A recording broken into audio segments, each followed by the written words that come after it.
And so I just wanted to share that. That's something that Julian and I were talking about the other day as like a pretty novel realization we've had.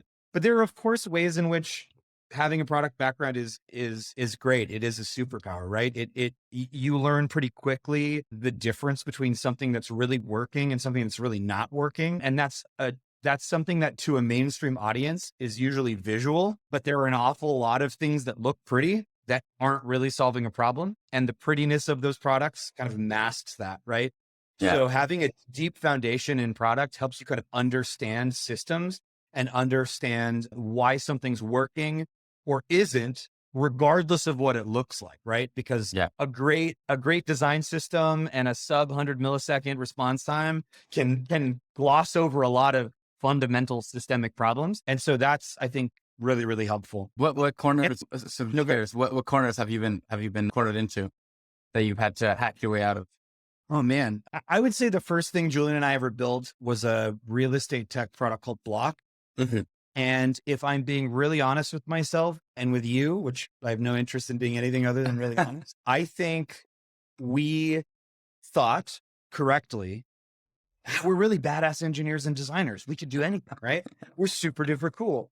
And now we're going to like quit our jobs and go to change the world. And we, read all the books and watched all the YouTube videos and did all the Y Combinator, prep stuff. And it became pretty obvious, like, well, we got to go out in the world. We got to talk to real people and solve real problems. We got that far, which I think early in our career, we might not have gotten even that far. But if I'm being honest with myself, I think we were talking to users as a way of just validating our preconceived notions, validating what we wanted to build. And we also didn't do it that long, right? We did maybe a month of customer discovery or user research. And then we just went heads down and built for 6 months, right? Because of course we'd checked that off the list. We did the user research, and in the end we built the wrong thing. And I think it's only when your butt's on the line, right? You're the boss. You can't blame it on anyone else. And it's your money that you're spending, or even the money of family and friends, right? Which has like a lot more weight, that in the end, when that gets wasted, it's a really brutal lesson to learn, but such an important one. And after that experience, so far, I've not made the same mistake. And I hope to not make that mistake ever again. You need to be talking to real people. Yeah. All the time. Like if you've gone a week without talking to a real person that either is using your product or could be using your product, you're doing it wrong. And that's just a really important muscle to keep going all the time. It's right. It's like training for a marathon, right? You don't just like put your shoes on and go run a marathon. You got to put in a mile or 5 or 10, right? Yeah. Several times a week, as much as you can make time for, in order to prepare for the marathon. And so often I see founders, including earlier versions of myself, do the startup equivalent of just like strapping your shoes on and like, all right, let's go run a marathon, without doing training, without building any of those really healthy long-term habits. And one of those, at least with software companies, but I presume with most companies that build even physical products, services, it's talking to your customers. It's just understanding what they're loving, what they're not loving, what problems they're perceiving, that your product doesn't yet address. And that's just the lifeblood of any company, I think. Yeah, no, I love it. And a lot of founders have described that process on the podcast, which is, continuing to talk to your customers. One founder onboards his like every individual customer, because for them, their product relies on that feedback, in that understanding of what that customer needs. Outside of communicating with customers consistently and often, what else has changed in your process now that, you've gone through a couple iterations of startups and are now working with them? I mean, a big one is deferring building, right? Deferring writing a line of code until it's absolutely obvious and painful that you need to write that line of code. And that I don't want to totally reiterate what I just said, because this waste of your time, but just to call back to it briefly, right? It's that it goes back to that phenomenon that the mistake I made before, that Julian made before, that I've seen so many other founders make, of building something that's not totally necessary and wanted. The latest version of that with Heirloom is we deferred building any kind of production code until we had our first customer. And that's like a pretty long way to wait, right? Of course, we wrote code, we designed stuff, we did prototypes, et cetera, proofs of concept. But it wasn't until someone said, yes, I will write you a check, that we started staffing, that we started writing real production, et cetera. Unfortunately, I know you're going to ask me to talk about the customer. We're not yet public about our first customers. I could use some directional input, but that was the process that we pursued with Heirloom. And so far it's working really, really well because it gives you that absolute clarity of like, why are we building this, right? Yeah. Why are we writing this line of code? It's in service of a real customer that has a real problem that they haven't just said, yeah, it would be nice if, a butler came and my shoes every morning, right? But are they willing to pay for it? And are they willing to pay more for it than it's going to cost you to do, right? I think that's another really big insight that Julian and I have learned. One of our mentors kind of articulated it in a really fun way. It's that like in the world, but especially in startups, there are so many $1,000 solutions to a $10 problem. Yeah. And you're really upside down, right? Because you and I could sit here all day and think of things that is it a problem that, that there's traffic in the world? Yeah, it's a problem. Can I be helicoptered everywhere all the time before I'm a billionaire? And the answer to that is obviously no, right? Like the unit economics don't really work out. That's just an example that popped into my head right now.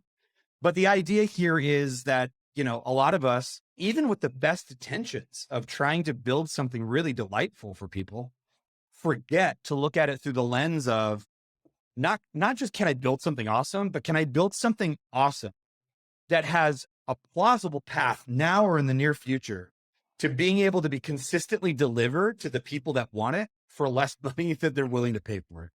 And that's seems so obvious, but it's something that took me a long time to really learn, really grok.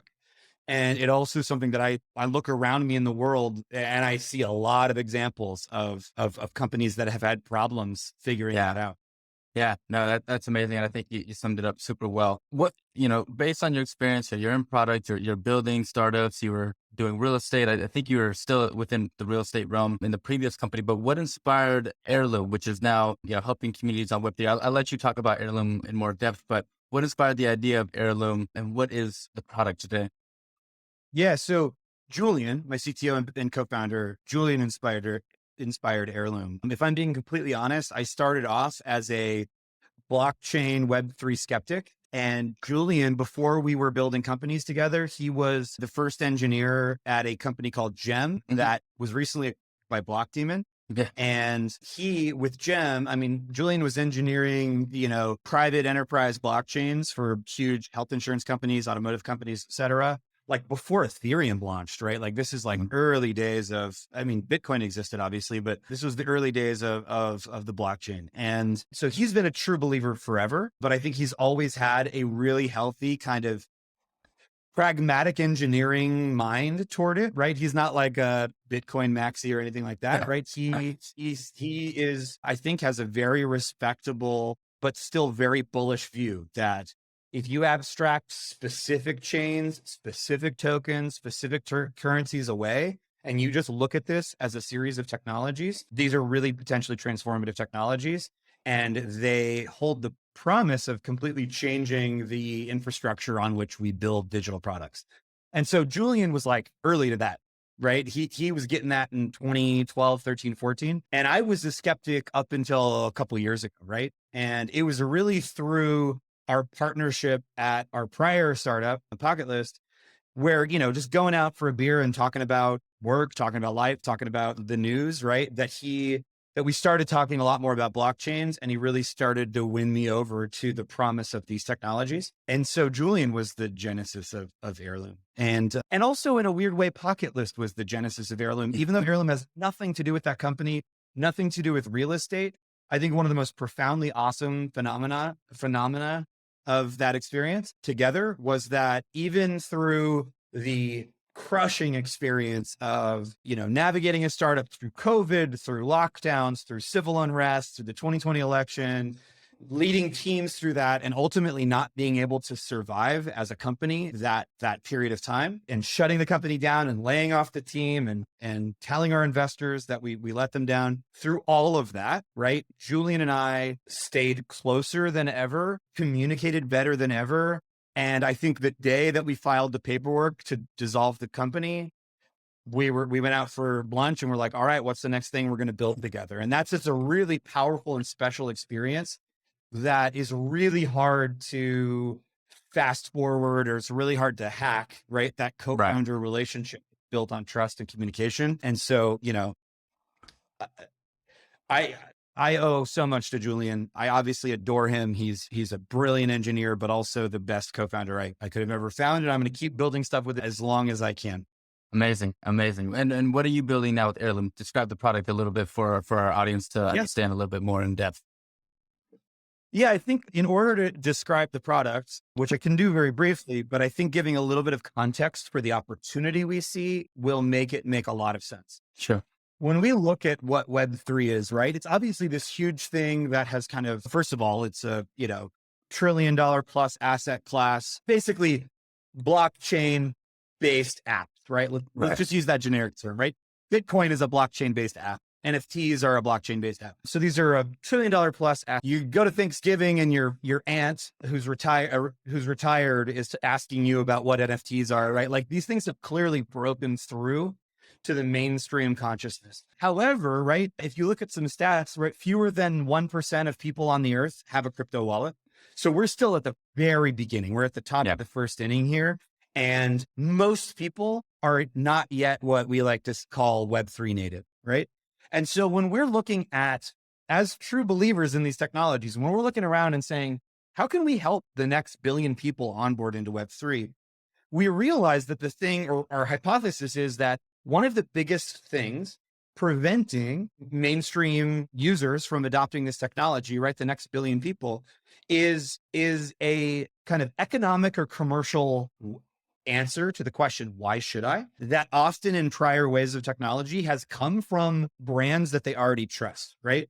So a lot of people, right, that, like I was, and probably you were, I'm going to make an assumption about you, right? We're probably an early adopter of smartphones, right? I'm assuming that about you. I don't know if you chime in, right? Correct. I was one of those guys that was like, you know, in my early 20s, waiting in line at the Apple store for the first iPhone, right? Yeah. And we do that because that's in our DNA probably, right? But what got my dad, who's a smart, normal guy, but he's not a tech early adopter, what got my dad to buy an iPhone, right? Well, it was apps. And not only was it apps, but it was apps that allowed him to do obvious things like Instagram, that allowed him to see pictures of his grandkids, or Uber, that allowed him to get a ride to a restaurant rather than looking for parking. It was also apps and experiences that were built by brands that he trusted before he became a smartphone user, right? Yeah. So, you know, my dad really likes and really trusts Patagonia, right? And being able to shop Patagonia's website from his smartphone and track the shipping in an app, right? These are the kind of very small increment answers to the question why that get the bulk of users to adopt a wave of technology. Yeah. And so when we look at that, right, we look at Web3 and I still see a lot of brands waiting in the sidelines. And we asked ourselves before we even started Heirloom, what's going to get Patagonia to be Web3 native? What's going to get Stella Artois to be Web3 native? What's going to get Chick-fil-A to be Web3 native? Here's one that recently got answered. What's going to get Starbucks to be Web3 native? Well, the answer is Polygon's news from last week, right? That they're partnering on-chain rewards and loyalty program. These are the kind of things, right, that are going to get my dad, right? Or my cousin that's a mechanical engineer, or my brother who's a bartender, right? That's what's going to get them to come on chain. And so when we started talking to big brands, like the ones I've mentioned before, some of which we've talked to and some of which we haven't yet, what we realized was a lot of these brands were waiting to enter the space because the tools to get into the space were too technically complex. Obviously, big companies like this, they have all the money in the world. It's not a question of resources. It's a question of lowering the barrier to entry, right?